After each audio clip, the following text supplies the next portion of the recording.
Deep in the remote wilderness of coastal Siberia, a phantom lurks.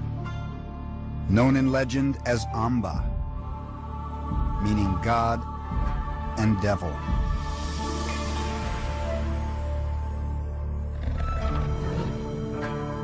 We know it today as the Siberian tiger. The tiger skirts the edges of our imagination, a symbol of strength, power, and beauty.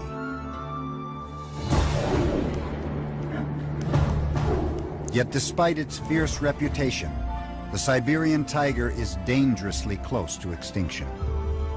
Less than 400 of these great cats remain in the wild.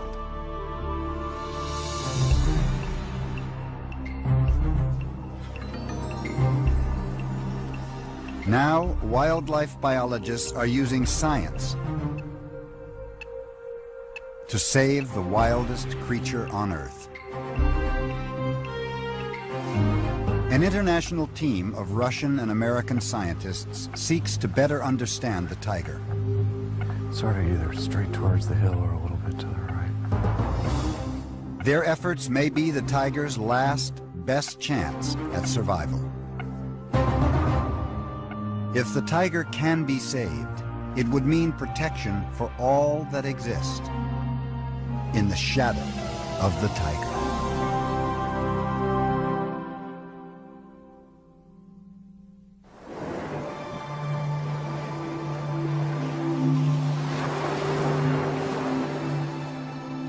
Winters in far eastern Russia are long and harsh.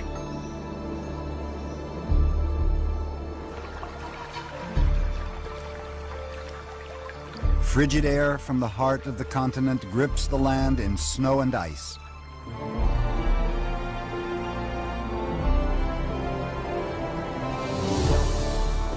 By late spring, tropical air off the Sea of Japan warms the land.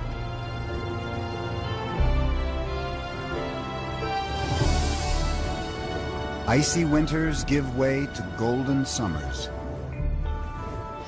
and life flourishes.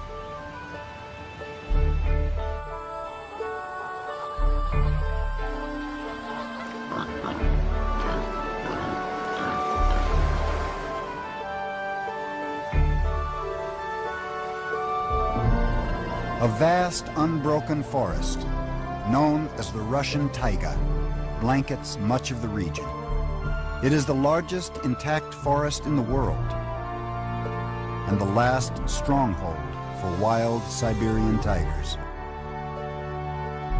Weighing up to 800 pounds, the Siberian tiger is the largest cat in the world, nearly twice the size of an adult lion. Born of snow and ice, the Siberian tiger can sprint through the forest at 50 miles an hour. It has thrived in this remote wilderness for thousands of years, surviving on instinct and finely honed behavior.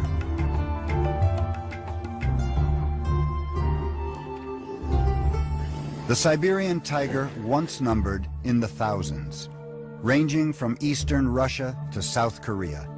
But poaching and habitat destruction are taking their toll.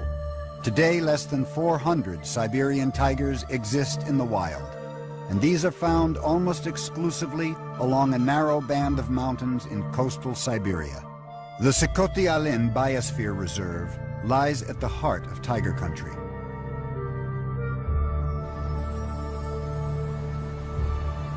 It is the largest wildlife sanctuary in the Russian Far East, encompassing more than 1,000 square miles of forested mountains, clear rivers, and unbroken coastline.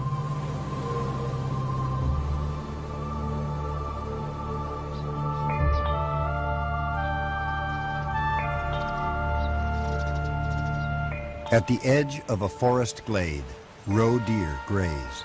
They remain alert, knowing that out there, moving silently through the forest, a cat is on the prowl. It is a tigress seeking out her prey.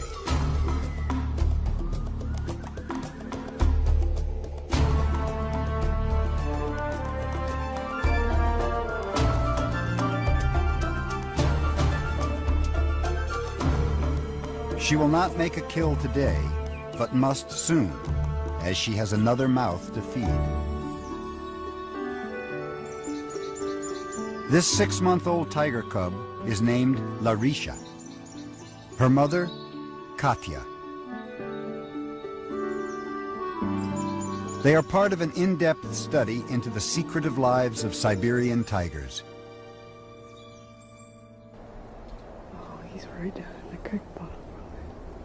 Linda Curley and John Goodrich are a husband and wife research team coordinating the efforts of the Siberian Tiger Project, a joint Russian and American study conducted by the Hornacher Wildlife Institute.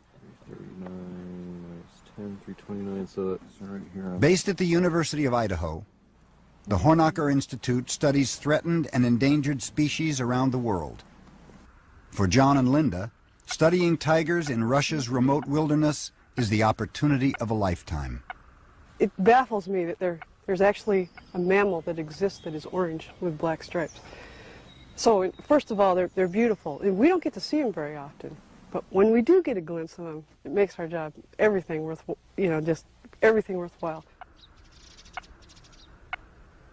I think we have a wonderful opportunity to protect tigers, to conserve tigers, and it's really exciting to be a part of that and hopefully contribute to that. I love the woods and I love the wilderness, and the more wild it is, the better it is. One of my favorite places in the whole world is Huntington Beach, where you're more likely to see a tiger track on the beach than a human footprint. When I get out in the forest and I have my backpack on and I'm out for a week at a time, I'm doing what I love, and to me it's just as much like a vacation as it is like work.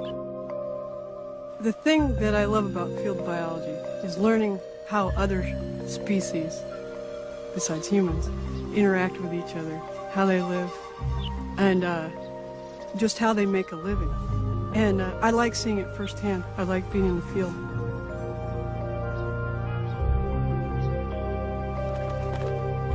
John and Linda rarely see the animals they study. Tigers are secretive animals, and you can't just sit around and watch them. So we have to use radio telemetry in order to answer some of these questions, and these questions are critical to Siberian tiger conservation. John and Linda are using radio telemetry to unlock the Siberian tiger's elusive nature. Scientists are now able to determine a tiger's home range size, eating habits, and social structure. Little by little, a picture of tiger society is emerging.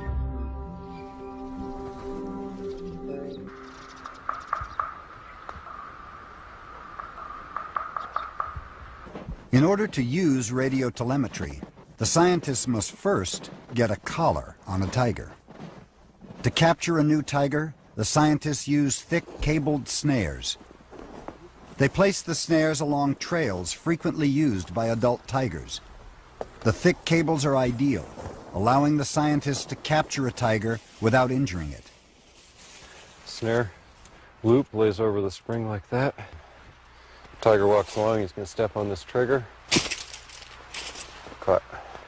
And then the cable is attached to the tree, and everything will be covered up. Several snares have been set. They will be checked daily. Now, it's a waiting game. Weeks can go by without a capture.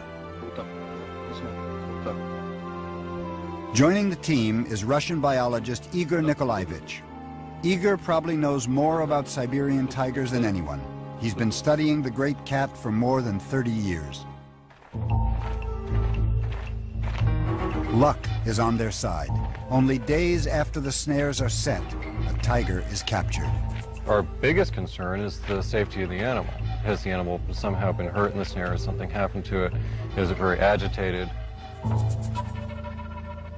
We stopped about 50 yards away from her, loaded the darts into the gun.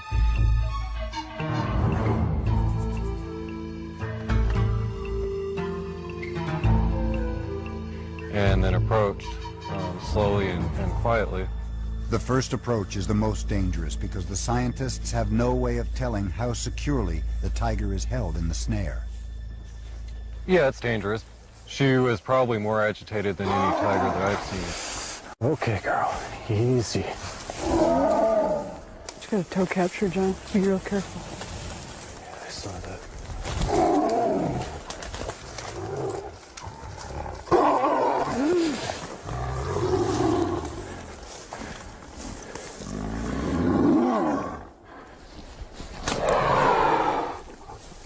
Okay, back up. Backing off. But I got that dart in her, and I backed off to let that dart take effect because I knew even if it wasn't enough, it would calm her down. And indeed it did, and the second time we went in, she was much less mobile and much easier to work with. Any capture, whether the tiger is agitated or not, we try to avoid eye contact, try not to approach too closely, stay in a little bit of a cover if we can, and in general try not to present ourselves in a threatening or a dominant way.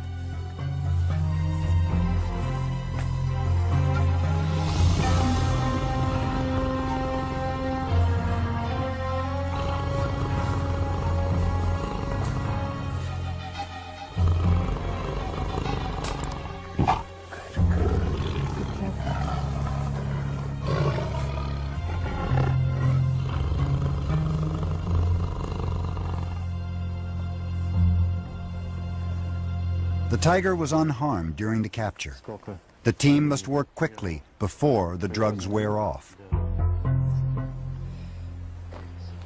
Tigers have no blink response when sedated, so their eyes must be artificially lubricated and covered.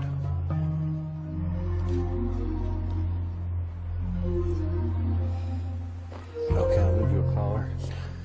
One person starts to fit the radio collar on the animal because we want to get a radio collar on as quickly as possible. The new radio-collared tiger will provide the scientists with crucial information on tiger behavior.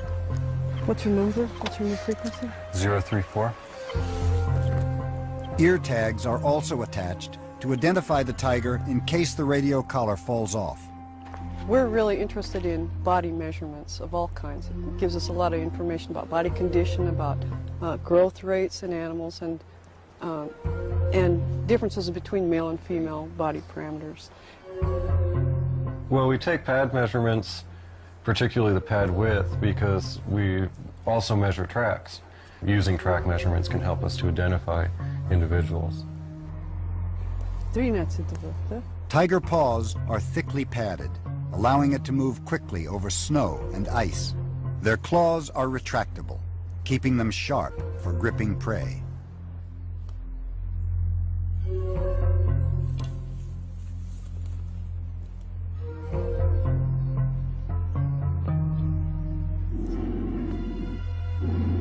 Yep, we got head movement already. She's moving, but she's starting to twitch and stuff already, so. The tiger is showing signs that the drugs are wearing off. The decision is made to abandon collecting more information and move out as quickly as possible. We have radio collars on 9 resident tigers, and that represents just a small portion of the entire population of Siberian tigers. But those 9 animals having radio collars on will tell us so much about the population that we feel that disturbing those 9 animals will be worth it in the long run to protect the population as a whole.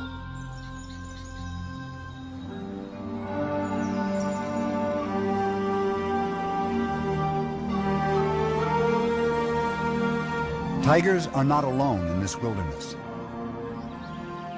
The village of Ternay lies at the edge of the reserve. The people here have lived with tigers for generations.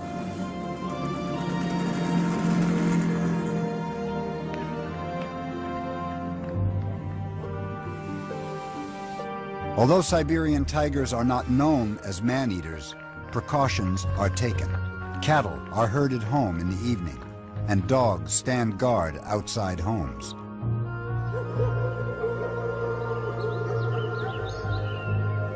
It is not unheard of for a wounded or sick tiger to wander into town looking for an easy meal.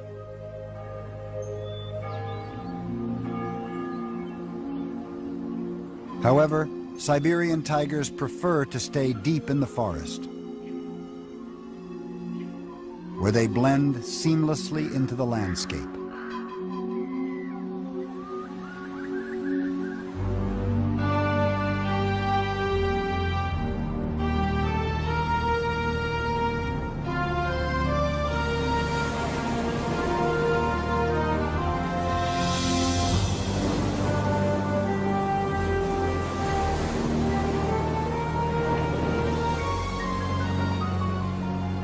All life in the Russian Far East adheres to nature's own timetable.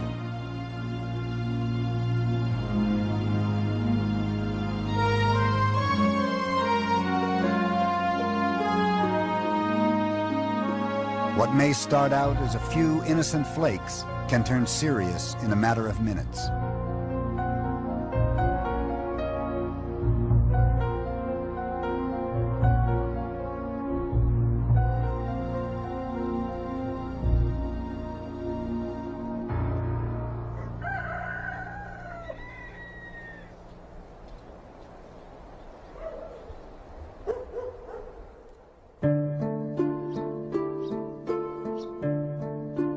The Siberian tiger was unmistakably the top predator of the Russian Far East. And for centuries, it thrived here in secure isolation. Those days are gone. The modern world has cut its way through these ancient forests. Logging is shrinking the Siberian tiger's habitat. The roads that logging creates leaves the tigers vulnerable to speeding cars and poachers. Katya and Larisha face this threat every day. Their home range is bisected by the area's busiest road. The pair must frequently cross this road while hunting.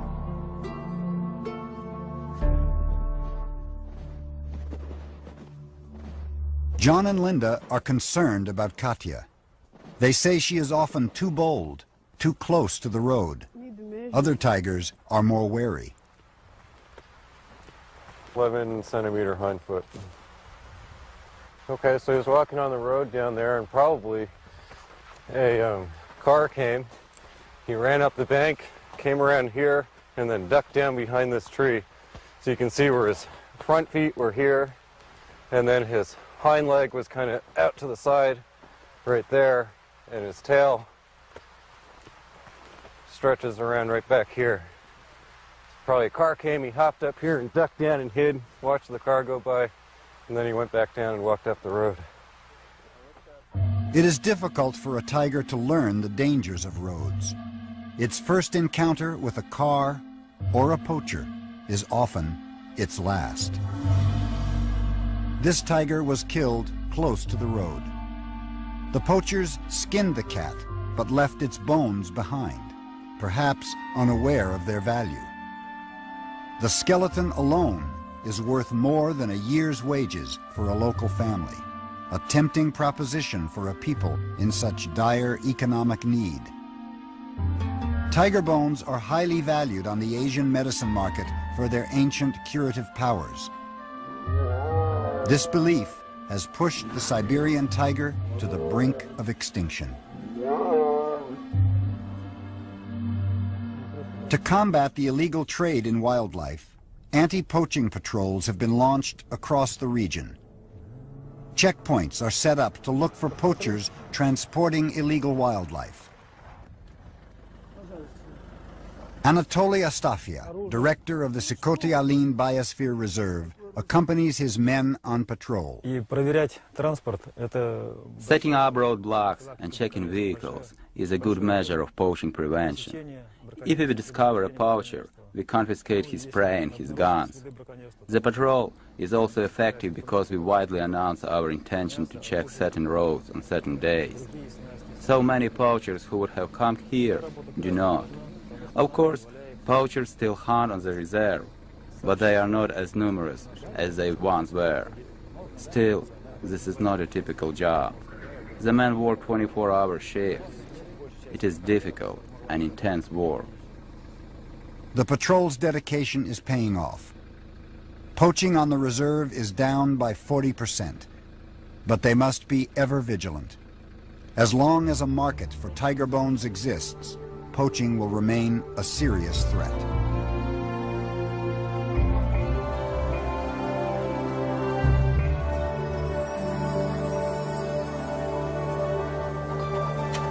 John, Linda, and field assistant Kola Ribin are traveling to Katya's home range.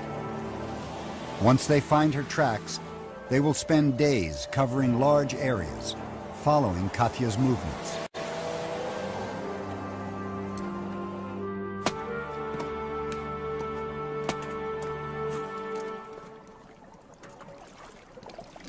For the next several days, this cabin will serve as base camp.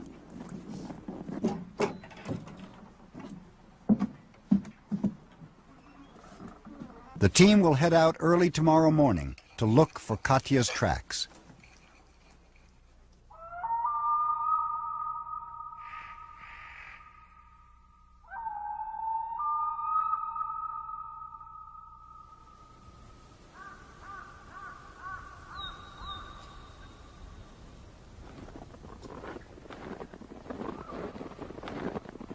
We know from radio telemetry where a tiger has been, but then when the tiger leaves, we have to go in there and try and figure out what the tiger did. And we do that by following their tracks or looking for any other sign that they've left behind.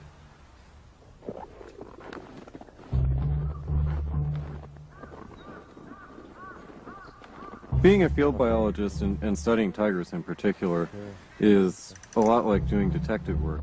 Some blood. And definitely an elk or possibly a sika deer, I guess. Siberian tigers primarily feed on wild boar, deer, and elk. Tigers will often drag whatever they kill a short distance, and often it's into sort of denser cover. One of the interesting things we're trying to look at right now is how much a tiger eats when it has not been disturbed by humans and how much they eat when it has been disturbed by humans. Okay, you can see here that he's only eaten about 60% of this elk. Usually tigers eat everything. You'll come into a kill and all you'll find is the lower legs, 4 lower legs, and the remains of the head, which is often completely chewed up, and there's just a jaw and some broken bones laying there. He didn't finish this one because he killed it very close to the road, and it's laying here maybe 150 meters from the road. So he got spooked by all the activity on the road and left a lot of meat behind. They rely on stealth to capture their prey. Their hunting technique is a stalk, a short rush, and they jump on the animal. Once they get on an animal, they almost always kill it. To survive, tigers must consume 12 to 15 pounds of meat a day. They hunt from dusk till dawn. Keen eyesight, large canines, sharp claws, and a massive, battering ram-like body enables the tiger to bring down prey much larger than itself. Katya easily takes down 500-pound wild boar. That's nearly twice her own weight. Much of the killing is done with her teeth. You can see that both her lower canines are broken up at the gums. Katya's teeth are characteristic of a much older tiger than, say... By examining tooth photos, scientists are able to judge the approximate age of a tiger.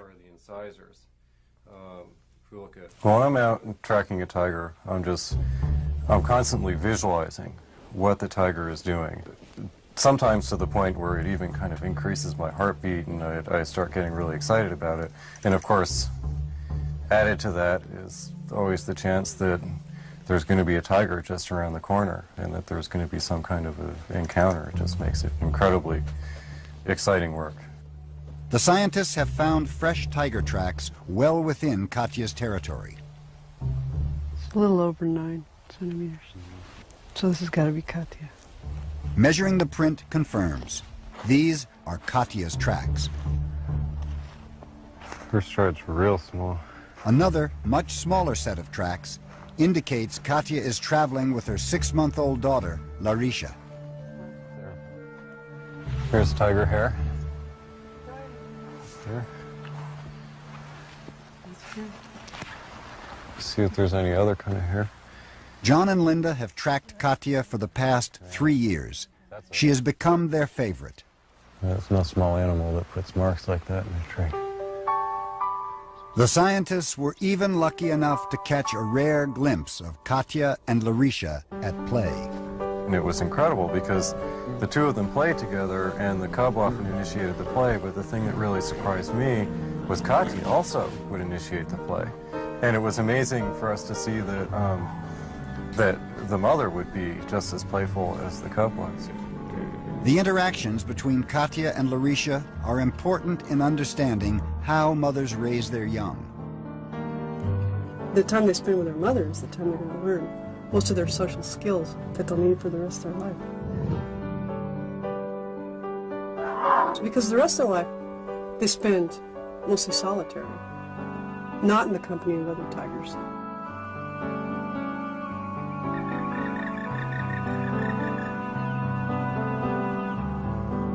Larisha is old enough to share kills with her mother, but still too young to hunt.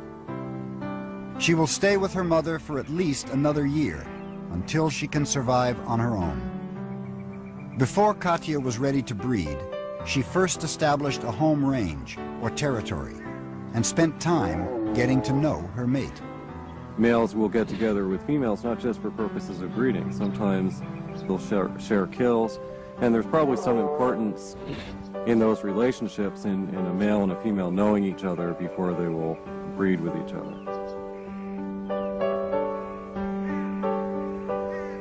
Katya regularly patrols more than 270 square miles, encompassing frozen lakes and weathered coastline. A female will orient her territory based on where the food resources are, where the deer and the boar and the elk are. A male will then overlay his territory on one or more females. Siberian tigers have the largest home range of any tiger subspecies. A single male's territory can encompass more than 600 square miles. It's phenomenal that they can still patrol their entire home range and keep other individuals out of their territories. The fact that they're territorial at all and can maintain exclusive home ranges is pretty amazing. Tigers will violate and challenge territories, and sometimes that can result in fights and really aggressive encounters. Katya spots an intruder. It is an unfamiliar tiger.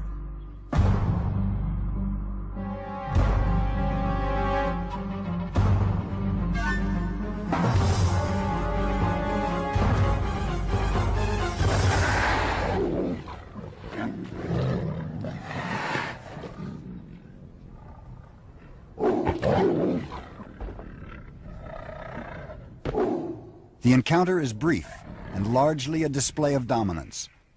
No one is injured. Katya is lucky this time. These encounters can be fatal.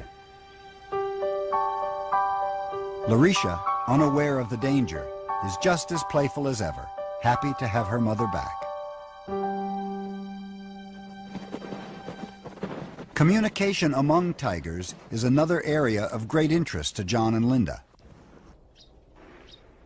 Sometimes we might think of solitary animals as not communicating with each other, but when they do communicate, it's really important. The main form of communication among tigers is through scent marking. They go around and they urinate on trees, and sometimes they do this very frequently, just as part of their daily activity.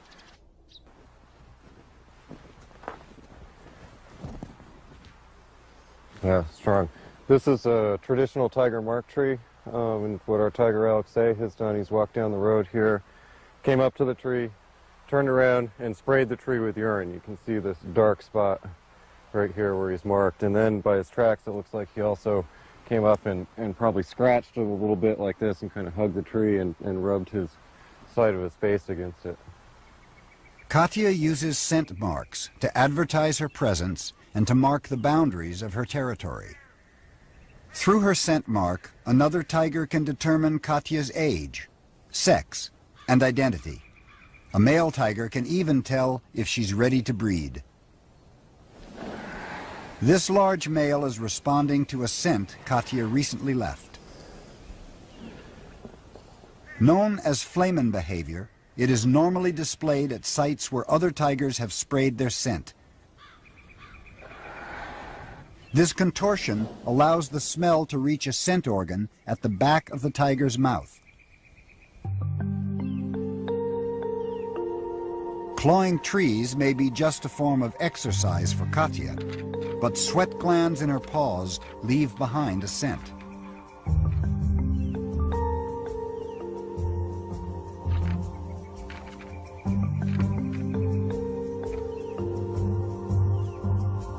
Even affectionate displays between Katya and Larisha are partly scent-oriented. Rubbing transfers and mixes body scents between familiar cats, reinforcing and maintaining social bonds.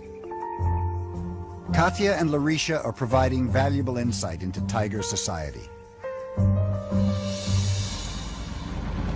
It is time to move on. But John and Linda will return to Katya's home and continue searching for answers to the tiger's survival. Today, the scientists will attempt a helicopter capture of a tiger named Natasha. The batteries on her radio collar need to be replaced. If they fail in their efforts, a valuable study animal will be forever lost.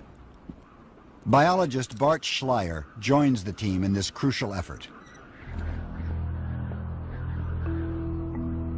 Before the capture, before we take off, I'm just incredibly tense and nervous, and I think everybody is.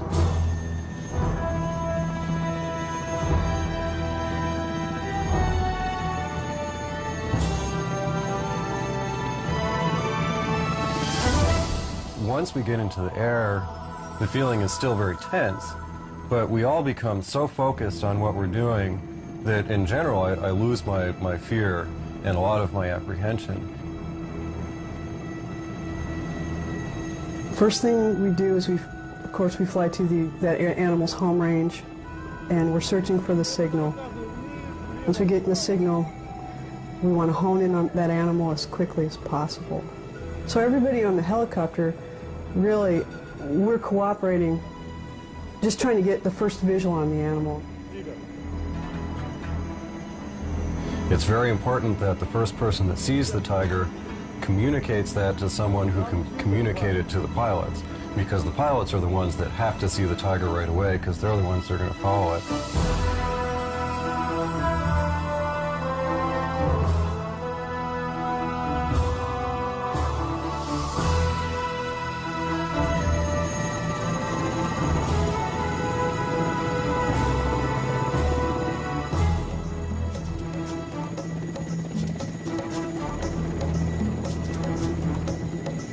There is definitely danger involved because you're working at such close quarters to the tops of trees.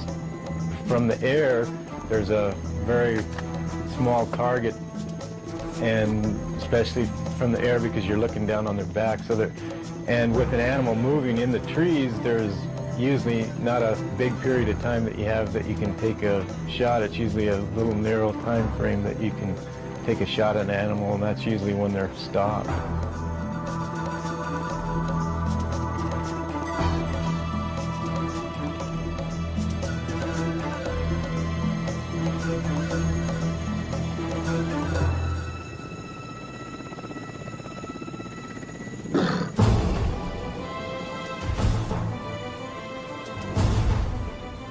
A dart doesn't fly like a bullet. A dart is affected by gravity, and it's also affected by prop wash, and it flies more like an arrow.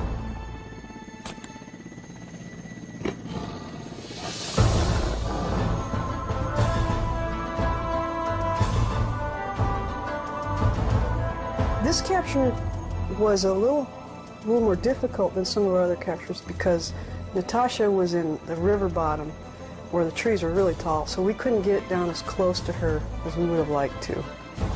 They're not really afraid of this helicopter, this monster, and it's a big helicopter, this monster in the sky that's following them. they're not afraid of it, they're just mad at it. And they would be perfectly willing to just try and pull that thing out of the sky if only they could reach it. So you get a dart in, you wait a little bit, and see what kind of effect it has, because it takes 5 to 10 minutes for ketamine to have an effect on the animal.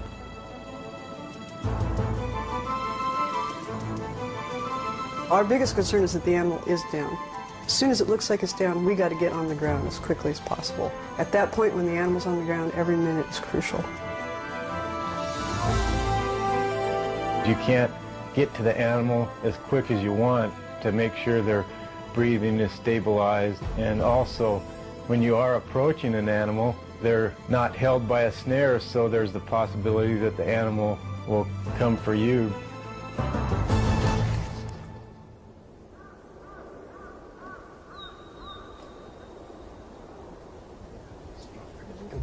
We all share in making sure that we're monitoring respiration all the time. Yeah, you can get visual on her pulse. Yeah. And cut that one dart next.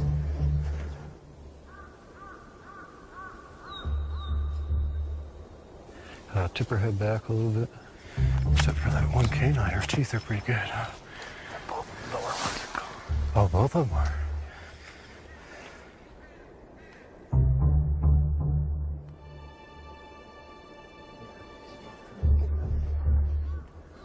The blood and tissue samples are really important because we use them to do genetic analysis. The information we have on genetic analysis to compare how different Siberian tigers are from other subspecies.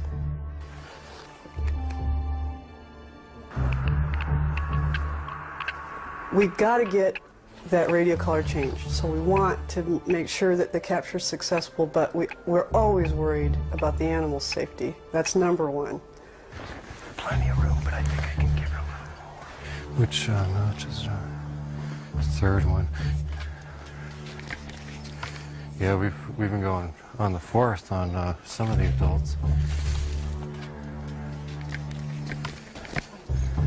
Okay. Time? Okay, we're gonna get tooth photos right now. Well, we age tigers by their teeth and by tooth wear.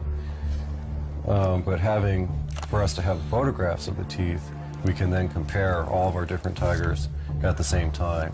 Pull the lip up right here. Yeah, beautiful. We like to leave a tiger that's showing some signs of getting up. Whoa, head up, head up, head up.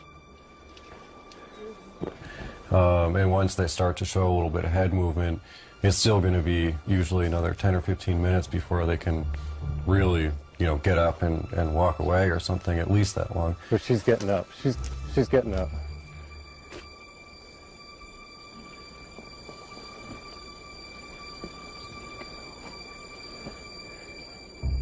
Okay, let's pack up quick.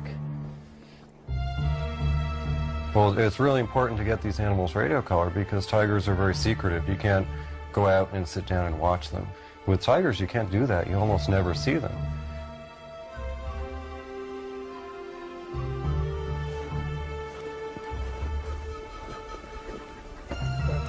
The information that we are getting is real important for putting together a conservation plan.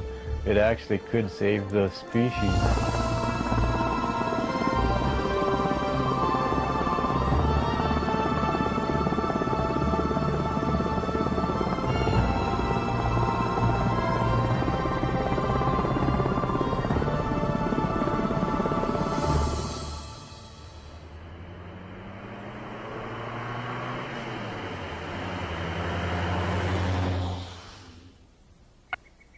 So we killed an elk. When we started our research program here in 1992, our goal was not simply to study tigers, to have a better understanding of them from a scientific perspective. It was to develop the best database possible for the implementation of a conservation plan for the Siberian tiger. Director of the Siberian Tiger Project, Dale Miguel, briefs John and Linda on the latest updates to the conservation plan. In one system of protected areas that would provide a continuous expanse of tiger habitat from the north northern limits of the range to the very southern limits. It is a bold plan, linking national parks and reserves together to form a corridor that provides absolute security for the tiger and its prey. Siberian tigers require an enormous amount of space. Setting aside land for the entire population would be impossible. Tigers and people must share the land. Tiger conservation is not just setting aside land, but it's actually finding ways for people to live in harmony or in coexistence with tigers. It means use of the resources, the natural resources, in a way that does not damage them. Dale works with community members to implement tiger conservation on the local level.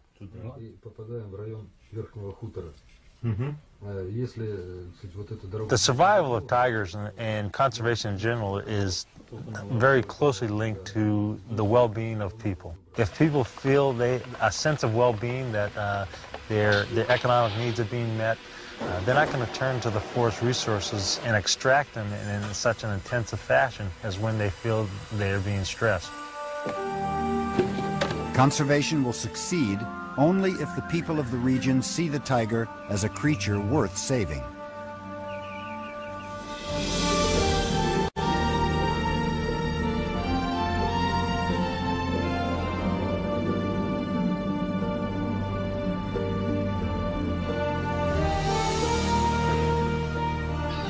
It is late autumn in the Russian Far East, a time of change.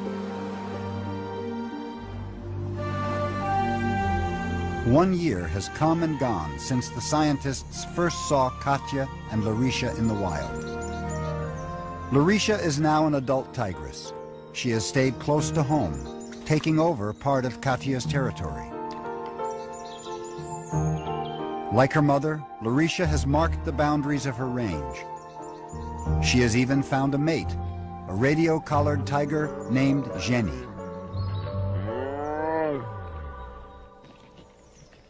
Tigers can live in jungles, tigers can live in swamplands, tigers can live in boreal forests. But what is critical is where those ungulates, where that prey base can live. And so when we ask, how do we save tigers, how do we save tiger habitat, we're really asking, how do we save habitat for the ungulates upon which the tigers survive? Wild boar make up more than 50% of the tiger's diet. Boar feed on Korean pine nuts, which are abundant in the dense forests of the Sikoti Alim.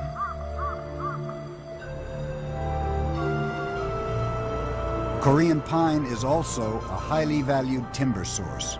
Large numbers of these trees have been cut from the taiga, and although now protected, illegal logging of Korean pine continues to this day.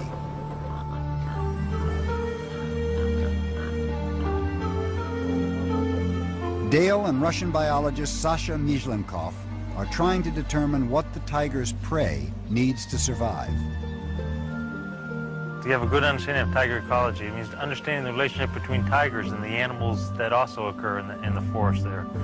The relationship between deer, elk, wild boar, and bears. Understanding that whole complex is a first step to understanding what tigers need to survive. Biologists with the Hornacher Wildlife Institute hope to paint a complete picture of tiger ecology. The long-term survival of wild Siberian tigers is dependent on the success of countless plants and animals.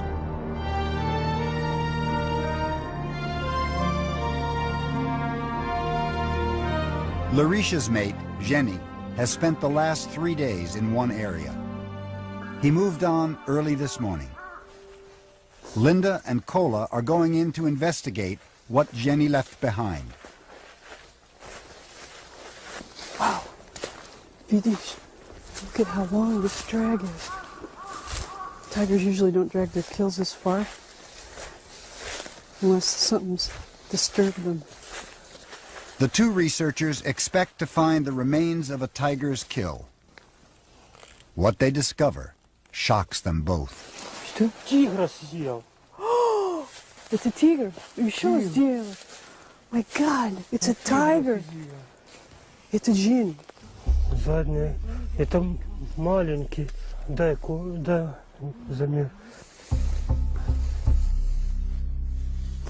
When we first walked into that kill site, of course, we were expecting to find an elk or a boar, the usual food item of a tiger. It was pretty shocking when we looked down and saw tiger paws. 8 сантиметров.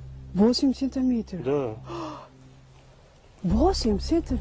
Да. 8 centimeters. This is a cub. 7.5 centimeters. It's a young. Это очень молодой. The researchers must now determine the identity of the tiger and how it died. Linda fears the dead tiger is Larisha. Взрослый, не вот этот, не... Oh, there's blood here on her nose. Almost like she had come off a kill. Maybe. Her bone was broken. Her rib was broken. Не ломай. Sounds like they were broken off. The claws are dull on the end, almost like they were. She was dragging. Almost shattered on the end, but they're not bleeding. We were looking at her claws because they were black and they were eroded on the end, as if she had been drugged on the asphalt. Kola and Linda are confused by their findings. Broken bones, ripped flesh, tar in the fur. A tiger did not kill this animal. Right now I suspect that this was Katya's 20-month-old cub, who's been on her own for the last several months, not traveling with Katya, which is a bit confusing right now because we know that they've also spent time together, this cub and Jenny. They've shared kills and we suspected that they mated, so I'm not sure what's going on, but what we need to do is search this area more, see if we can find a few more bones, see if we can find some more tracks, and try to piece the puzzle together. We work with these animals every day. That's our job, is to track these animals, and they become like part of our family. And we know so much about them, though we rarely see them. And all of our radio-collared tigers are individuals to us. And so when something happens to one of them, it becomes a personal thing, a personal loss. The dead tiger is Larisha, Katya's only daughter. The young tigress John and Linda knew so well is dead. We knew exactly when that cub was conceived. We knew exactly when that cub was born. Although we never had a radio collar on the cub, we followed it through the first 2 years of its life when it was still traveling with Katya, and after that kept following it through tracking in the snow. So by losing this cub, we lost a lot of information. Linda and Kola's investigation leads them to the road. We determined that the animal was hit by a car. Actually hit by a large truck. The tracks start here. It's like they hit her and they drug her under the back tires all the way to here. That's about, 15 meters. They also think that this people threw her over there. The driver then picked up Larisha's limp, bloody body, dragged her to the side of the road, and threw her down the gully. Larisha's mate, Jenny, found the young tigress. Tracks show that he carried her more than 200 yards, an incredible distance, to a clearing in the forest. Jenny stayed with Larisha for 3 days before leaving. The fact that the animal died a senseless death because somebody was driving too fast on a road does make me angry. This is the only road through the reserve, and it goes right through the middle of one of the most productive tiger home ranges on the reserve. But because of this road, every single tiger that has been born in this area for at least the last 8 years has died as a result of either being hit by cars or from being shot by poachers from the road. There are times like this when the future of wild Siberian tigers seems lost. Yet in Siberia, it is said, hope is the last to die. Despite all odds, the number of wild Siberian tigers is on the rise, from a low 250 in 1992 to an estimated 350 today. The tiger and especially the Siberian tiger, is perhaps the ultimate symbol of wildness, the ultimate symbol of perhaps our link to nature. Everybody is enamored or afraid or in some way has some kind of relationship to a tiger, whether they've seen one in the wild, whether they live where there are tigers or not. Children know about tigers. One of the first animals they learn about. T is for tiger. If we can't save an animal with that strong a cultural symbol, not only for Russia but for the whole world, it comes down to asking the question whether or not we can save ourselves. And so we need to save the tiger as much for its own sake as for our own. They're beautiful animals. They're a treasure, a jewel on this earth that we should protect. I can't imagine life on this earth without other creatures so exquisite. It's clear an opportunity exists to save Russia's greatest treasure, not just in myth and legend, but as it has lived for centuries, stalking the snowy peaks and river valleys of the Russian Far East. A place and a people that live in the shadow of the tiger.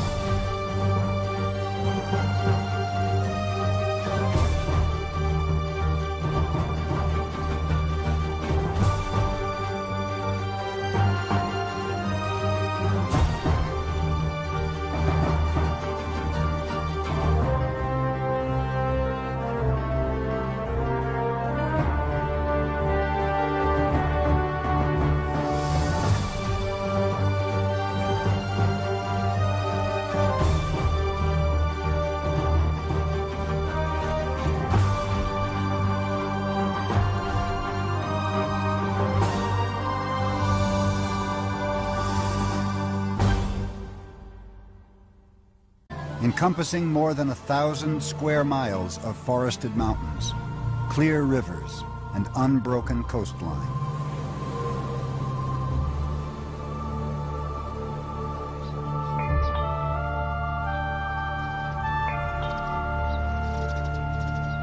At the edge of a forest glade, roe deer graze. They remain alert, knowing that out there, moving silently through the forest, a cat is on the prowl. It is a tigress seeking out her prey.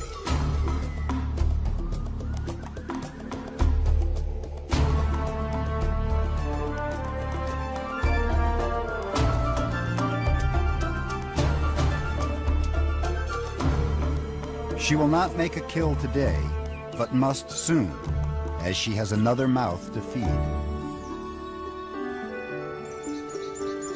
This 6-month-old tiger cub is named Larisha. Her mother, Katya. They are part of an in-depth study into the secretive lives of Siberian tigers. Oh, he's right down in the creek bottom.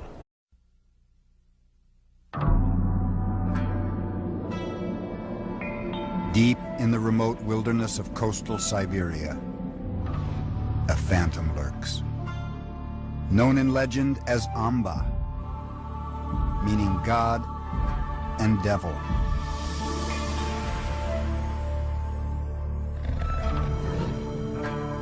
We know it today as the Siberian tiger. The tiger skirts the edges of our imagination, a symbol of strength, power, and beauty.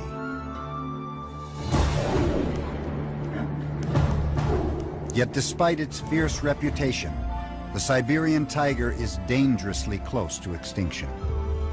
Less than 400 of these great cats remain in the wild.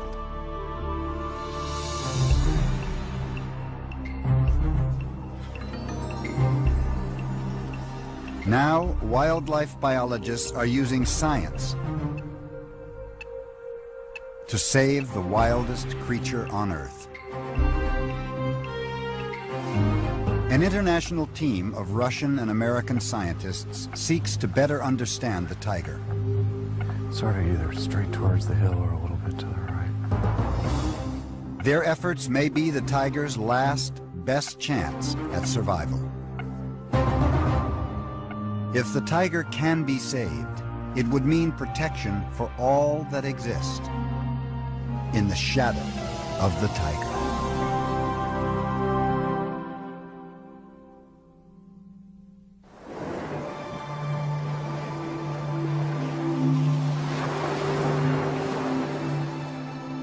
Winters in far eastern Russia are long and harsh.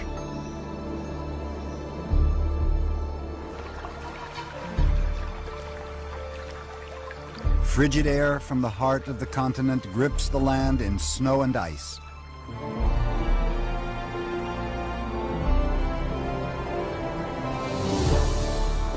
By late spring, tropical air off the Sea of Japan warms the land.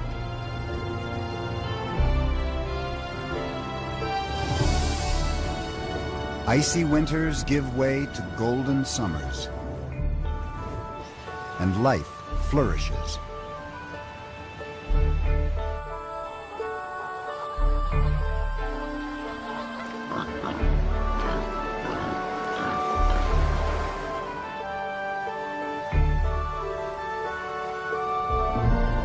A vast, unbroken forest, known as the Russian taiga, blankets much of the region. It is the largest intact forest in the world and the last stronghold for wild Siberian tigers. Weighing up to 800 pounds, the Siberian tiger is the largest cat in the world, nearly twice the size of an adult lion. Born of snow and ice, the Siberian tiger can sprint through the forest at 50 miles an hour. It has thrived in this remote wilderness for thousands of years, surviving on instinct and finely honed behavior.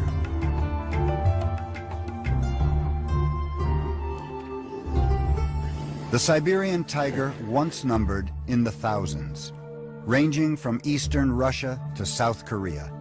But poaching and habitat destruction are taking their toll.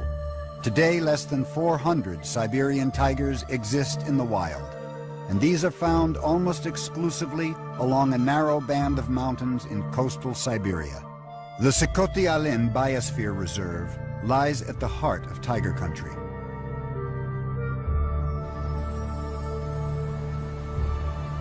It is the largest wildlife sanctuary in the Russian Far East.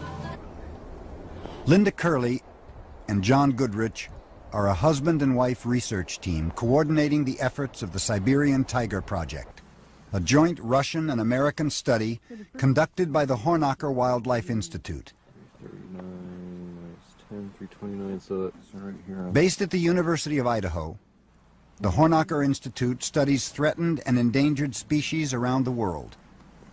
For John and Linda, studying tigers in Russia's remote wilderness is the opportunity of a lifetime. It baffles me that there's actually a mammal that exists that is orange with black stripes.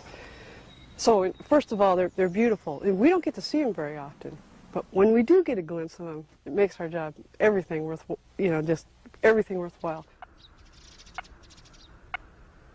I think we have a wonderful opportunity to protect tigers, to conserve tigers, and it's really exciting to be a part of that and hopefully contribute to that. I love the woods and I love the wilderness, and the more wild it is, the better it is. One of my favorite places in the whole world is Huntington Beach, where you're more likely to see a tiger track on the beach than a human footprint. When I get out in the forest and I have my backpack on and I'm out for a week at a time, I'm doing what I love, and to me